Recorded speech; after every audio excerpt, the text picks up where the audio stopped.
Eu me chamo Ana Clara Silva Oliveira e vou falar sobre o meu projeto de pesquisa, a reescrita de textos e a construção da autoria criativa, que foi orientado pela professora doutora Juliana de Freitas Dias.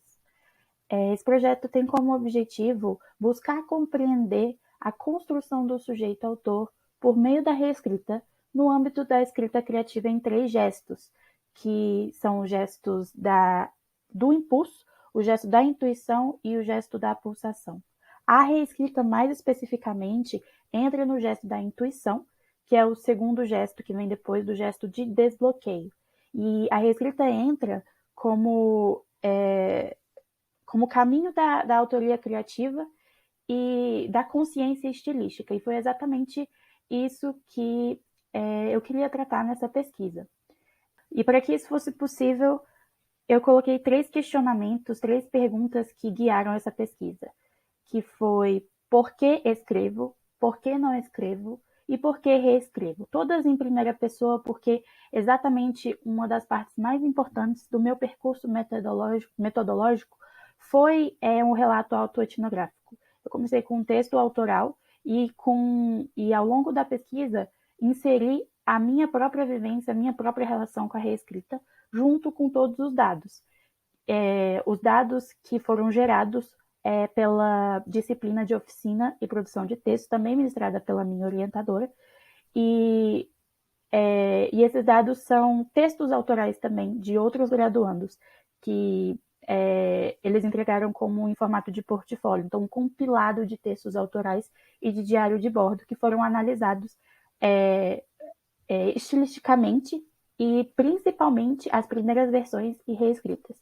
Então, em ordem, foi primeiro esse relato autoetnográfico, no qual eu me insiro também nessa pesquisa, essa introdução do meu próprio caminho autoral sobre as lentes da reescrita.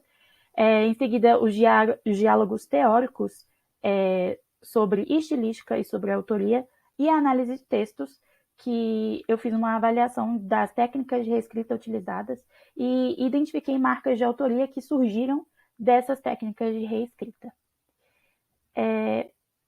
O mais importante dessa pesquisa foi realmente dar esse valor para a reescrita como ferramenta da escrita, como processo natural de escrever. E essa pesquisa cumpriu esse objetivo principalmente na análise em formato de tabela que eu fiz das primeiras versões de textos selecionados com as reescritas. Esse formato ele possibilitou uma visão bem ampla de onde o texto muda e como ele muda, e o que isso traz, o que isso revela da autoria de quem o escreveu.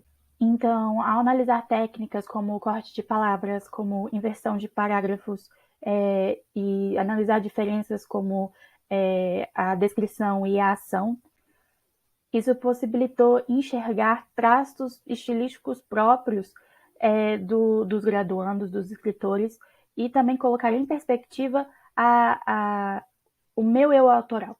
Então, além de apontar essa construção do sujeito autoral por meio da reescrita, por meio dessa análise de textos e desse relato autoetnográfico, essa pesquisa ela também é o início de um diálogo de incentivo para inserir a reescrita como ferramenta não só em laboratórios de escrita criativa, mas também no ambiente acadêmico. E é isso. Agradeço a todos.